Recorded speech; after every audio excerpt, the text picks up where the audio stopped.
Detén todo lo que estás haciendo ahora mismo. Deja el móvil, apaga la televisión, pausa cualquier distracción, porque lo que vas a escuchar no es un mensaje más para pasar el rato ni una reflexión que se olvida al minuto siguiente.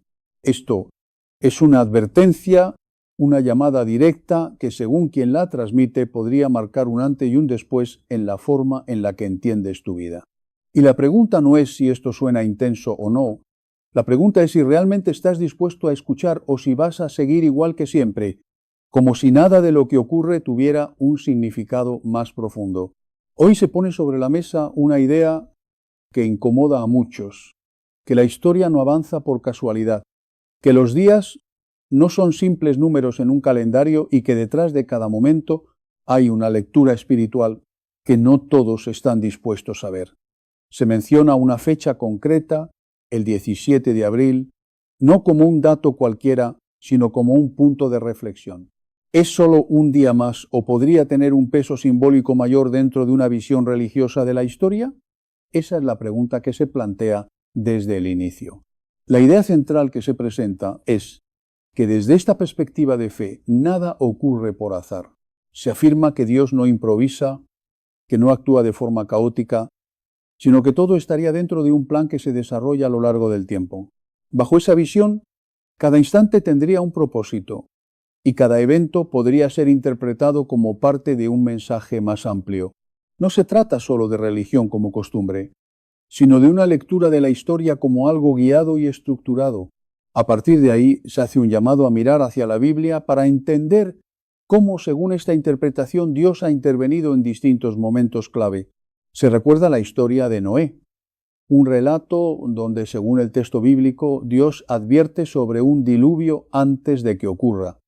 Noé recibe una instrucción clara: construir un arca. Mientras él actúa con obediencia, el resto del mundo reacciona con incredulidad, burlándose y rechazando la idea de que algo así pudiera suceder. Sin embargo, el relato continúa con la llegada del diluvio, y cuando la realidad se impone ya es demasiado tarde para muchos. Este ejemplo se utiliza para reforzar una idea, que a lo largo de la historia bíblica los mensajes divinos suelen ser ignorados en un primer momento hasta que las consecuencias se vuelven inevitables.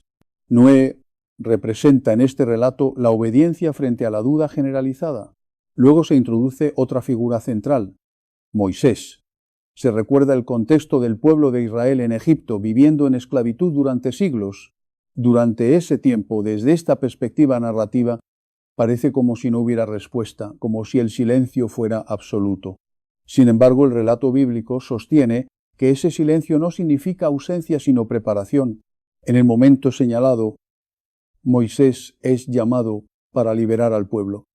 Y una serie de acontecimientos extraordinarios, como las plagas y la apertura del Mar Rojo, marcan la salida de Egipto. La intención de estos relatos no es solo histórica, sino interpretativa: mostrar un patrón en el que Dios, según esta visión, actúa en el momento exacto, incluso cuando todo parece estancado. Primero hay espera, luego intervención y finalmente un cambio radical en la historia. A partir de aquí, el mensaje da un giro hacia el presente. Se plantea una conexión directa entre aquellos relatos antiguos y el tiempo actual. La idea que se transmite es que el mismo Dios, que según la Biblia habló en el pasado, seguiría actuando en el presente. No como un observador distante, sino como alguien que interviene en la historia humana. En ese contexto aparece nuevamente la fecha del 17 de abril, presentada como un punto de reflexión especial. Se invita a abrir el libro del Génesis, capítulo 7, versículo 11, donde se describe el inicio del diluvio en los días de Noé. El texto menciona que en el día 17 del segundo mes se abren las fuentes del abismo y comienzan las lluvias del cielo.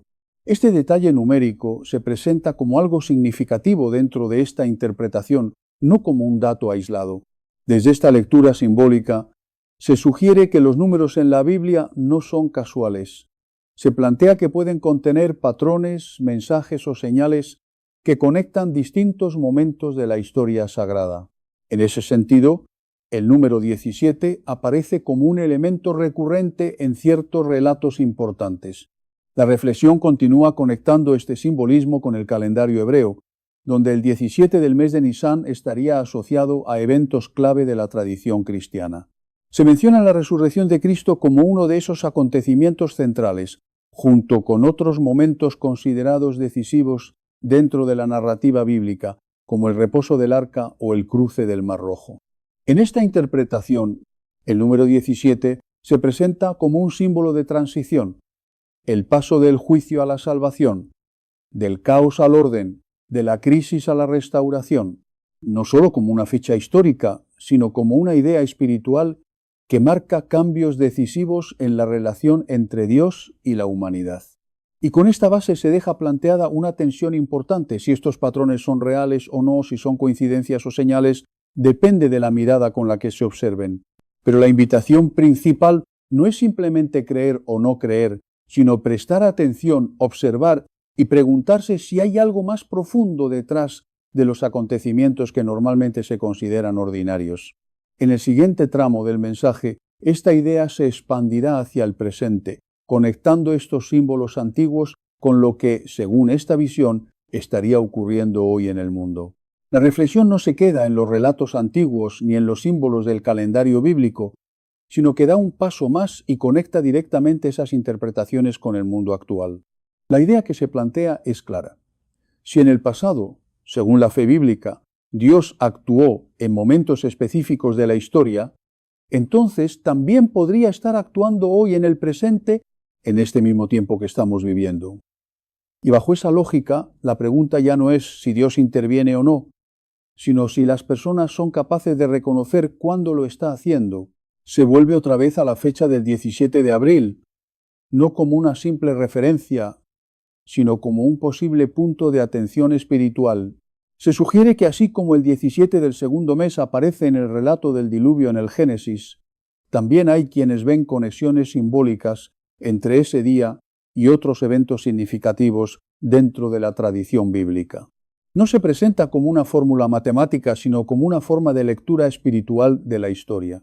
A partir de aquí, el mensaje se centra en una idea fundamental, la manera en la que las personas interpretan el mundo. Se plantea que muchas veces la humanidad tiende a vivir como si lo material fuera lo único real, como si no hubiera una dimensión espiritual detrás de los acontecimientos. En esta visión, ese es precisamente el problema principal, la pérdida de sensibilidad para reconocer lo que se interpreta como señales o advertencias. Se insiste en que, según la narrativa bíblica, Dios no solo habló en el pasado, sino que sigue hablando en el presente, aunque de una forma que requiere atención, discernimiento y apertura. No se trataría de un mensaje evidente para todos, sino de algo que necesita ser escuchado con una actitud distinta, más consciente y menos distraída por el ritmo cotidiano de la vida. En ese punto, el mensaje vuelve a los ejemplos bíblicos para reforzar esta idea. Se recuerda nuevamente a Noé, pero esta vez no solo como un personaje histórico, sino como un símbolo de cómo reacciona la humanidad ante las advertencias. Mientras Noé construía el arca, el resto del mundo continuaba con su vida normal, sin darle importancia a lo que estaba por venir. Comían, bebían, se casaban, vivían como si nada fuera a cambiar. Y precisamente en esa normalidad, según el relato, llegó el momento decisivo. La intención de este paralelismo es mostrar que, desde esta perspectiva, los momentos más importantes de la historia pueden ocurrir sin que la mayoría de las personas los perciban, no porque no sean evidentes, sino porque no se está prestando atención. El problema no sería la falta de señales, sino la falta de sensibilidad para interpretarlas. Luego el enfoque se traslada al presente con una lectura más directa del mundo actual.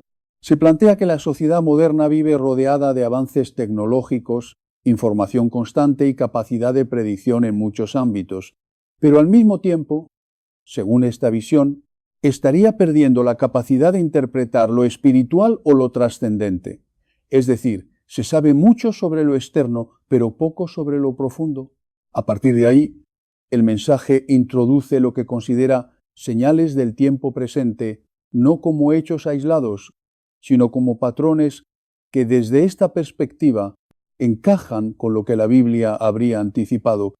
La primera de estas señales es lo que se describe como un derrumbe moral. Se afirma que en pocas décadas, La sociedad ha cambiado profundamente en su forma de entender la familia, la vida, la identidad y la moralidad. Lo que antes era considerado inaceptable ahora forma parte del discurso público, mientras que quienes mantienen posiciones tradicionales según esta visión son frecuentemente rechazados o silenciados. Este punto se utiliza para establecer un paralelismo con tiempos bíblicos como los días de Noé o incluso Sodoma, donde según el relato la violencia y la corrupción eran generalizadas. No se trata solo de una crítica social, sino de una interpretación espiritual de los cambios culturales. La segunda señal que se menciona es la apostasía o el alejamiento de la fe en sociedades que históricamente fueron cristianas. Se describe cómo en países con una fuerte tradición religiosa, la participación en la vida de la Iglesia ha disminuido de forma notable. Bautismos, matrimonios religiosos y prácticas de fe se han vuelto menos comunes, especialmente entre las nuevas generaciones. Este fenómeno se interpreta como un cumplimiento de advertencias bíblicas sobre el enfriamiento de la fe en los últimos tiempos. La tercera señal está relacionada con los conflictos y las tensiones globales. Se habla de guerras, enfrentamientos y crisis internacionales que generan inestabilidad en distintas regiones del mundo. Sin entrar en detalles específicos, se presenta la idea de que el mundo vive en un estado de tensión constante, donde la posibilidad de escaladas mayores siempre está presente.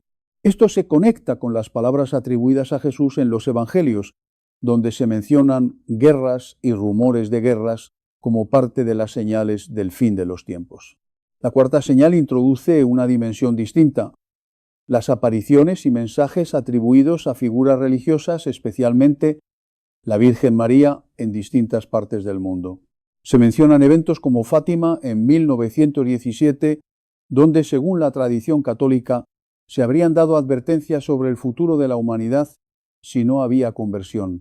También se hace referencia a otros lugares como Lourdes o Guadalupe, interpretados como puntos donde a lo largo del tiempo se han transmitido mensajes de llamado a la oración, la conversión y el cambio de vida. Dentro de esta interpretación, estos eventos no se presentan como hechos aislados, sino como parte de un patrón continuo de advertencias espirituales. La idea central es que antes de cualquier juicio o cambio importante, habría una fase de aviso, de llamado a la reflexión y a la conversión. Al final de esta sección, el mensaje vuelve a insistir en la urgencia de la atención espiritual, no como una idea abstracta, sino como una decisión personal. Se plantea que, independientemente de si se interpreta todo esto literalmente o simbólicamente, la respuesta del individuo es lo que realmente importa: escuchar o ignorar, reflexionar o continuar sin cambios. Y con esto se prepara el terreno para la siguiente parte, donde el mensaje se vuelve más directo hacia la acción personal y la respuesta que, según esta visión, se espera de cada persona en el presente.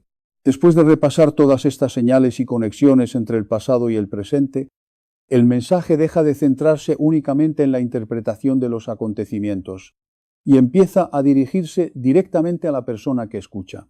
La idea ya no es solo analizar lo que ocurre en el mundo, sino enfrentar una pregunta mucho más personal y directa: ¿qué vas a hacer tú con todo esto? Se plantea que de nada sirve acumular información espiritual, conocer profecías, interpretar señales o entender lecturas bíblicas si al final la vida sigue exactamente igual. En esta visión, el verdadero punto no es el conocimiento, sino la respuesta. No se trata de saber más, sino de cambiar algo concreto en la forma de vivir. Por eso el mensaje introduce la idea de conversión no como un concepto abstracto o teórico, sino como una decisión real que ocurre en un momento específico. Un momento que no se repite de la misma manera dos veces. Se insiste en que si hay una llamada interior, una conciencia despertándose, una inquietud espiritual, entonces ese momento no debería ser ignorado o pospuesto indefinidamente. A partir de ahí, el mensaje se vuelve mucho más práctico y directo. Se plantea una pregunta concreta: ¿qué quiere Jesús de una persona en este momento de su vida? Y la respuesta se presenta en pasos claros, empezando por la reconciliación espiritual. Se menciona la importancia de la confesión dentro de la tradición cristiana no como una formalidad religiosa, sino como un encuentro con la misericordia y el perdón. La idea central es que, desde esta perspectiva de fe, Dios no está esperando para condenar, sino para perdonar. Se utiliza la imagen del hijo pródigo para explicar esta relación. Una persona que se aleja, toma malas decisiones y aún así puede volver y ser recibida. No con rechazo, sino con acogida. Sin embargo, ese regreso no ocurre de forma automática. Requiere una decisión, un movimiento, un paso hacia atrás en dirección a lo espiritual. En ese sentido, se insiste en algo muy concreto: la necesidad de buscar la confesión, no como algo que se deja para el futuro o para cuando sea el momento adecuado, sino como una acción inmediata. La idea es romper con la postergación constante de lo espiritual y asumir una decisión real en el presente. El segundo punto que se desarrolla es la oración. Pero no se habla de una oración ocasional o superficial, sino de una relación constante con lo divino. Se plantea la diferencia entre rezar cuando hay problemas y vivir en oración. Es decir, pasar de una práctica puntual a una conexión cotidiana.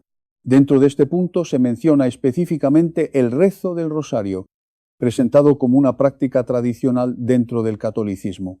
No se describe como algo simbólico o decorativo, sino como una forma estructurada de meditación sobre la vida de Cristo. Se explica como un tiempo dedicado diariamente a la reflexión espiritual, en el que la persona se aparta del ruido cotidiano para centrarse en lo esencial.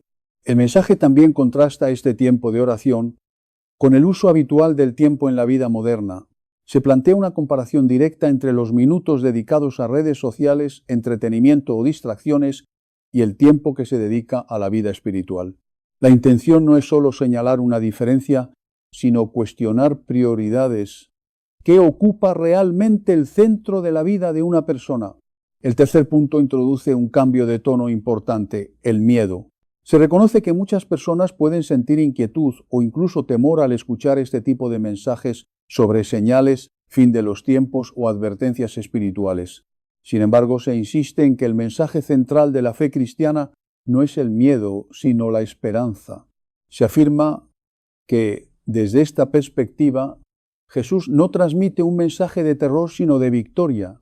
La idea de que el bien ya ha vencido al mal es presentada como un hecho consumado dentro de la fe cristiana, no como una posibilidad futura. Esto se resume en la afirmación de que el mal, el sufrimiento y la oscuridad no tienen la última palabra. En este punto se introduce una idea clave. El miedo correcto no es hacia el futuro, sino hacia la posibilidad de vivir una vida desconectada de lo espiritual.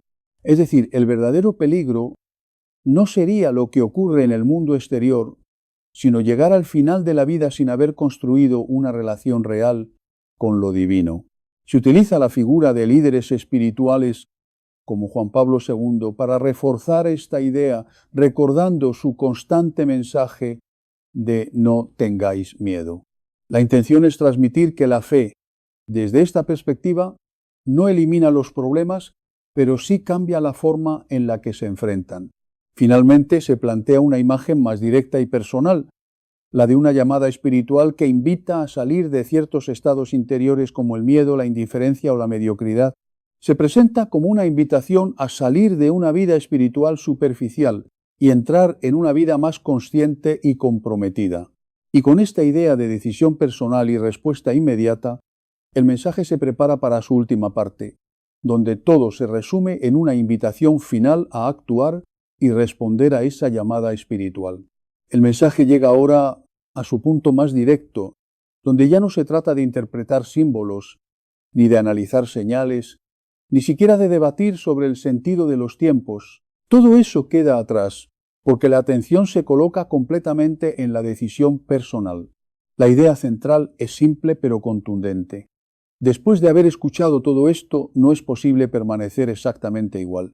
Se plantea que cada persona está de algún modo frente a una respuesta interior, no una respuesta teórica, sino una respuesta práctica que se traduce en cambios reales, porque según esta visión, la fe no se mide por lo que se sabe, sino por lo que se hace con